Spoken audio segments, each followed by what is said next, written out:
Metabotropic receptors are very important, and they're very numerous, and they allow for fast, sort of excitatory or inhibitory transmission in the nervous system. They allow for rapid, hyperpolarization to calm down and, take a neuron away from the threshold potential for the, initiation of an action potential. But they also, allow for fast depolarization to take a postsynaptic cell, towards the threshold potential so that it can fire and send, a current, down this next cell. But many receptors at which neurotransmitters act in your nervous system are actually not ionotropic. They do not contain within their structure a channel that can be ungated or opened, upon the binding of a neurotransmitter. They are instead receptors that can influence the metabolism of the next cell, right? Or the metabolism of the cell. They can actually influence how that cell functions, or even how that cell grows, what that cell will look like in the future.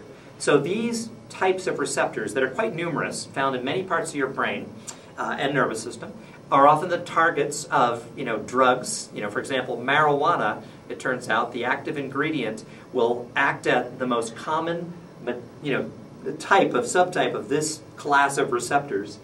These are called metabotropic receptors. These are receptors that when they bind a neurotransmitter, there still is going to be movement of that complex, as there was, with an ionotropic receptor. But there will be no ion channel opened in the metabotropic receptor as a result.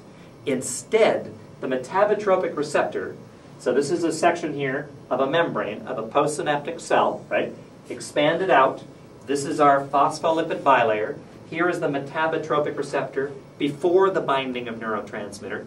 Upon binding of the neurotransmitter, there's going to be a shift in shape, and there's going to be the release of a chemical, from this receptor in the intracellular space.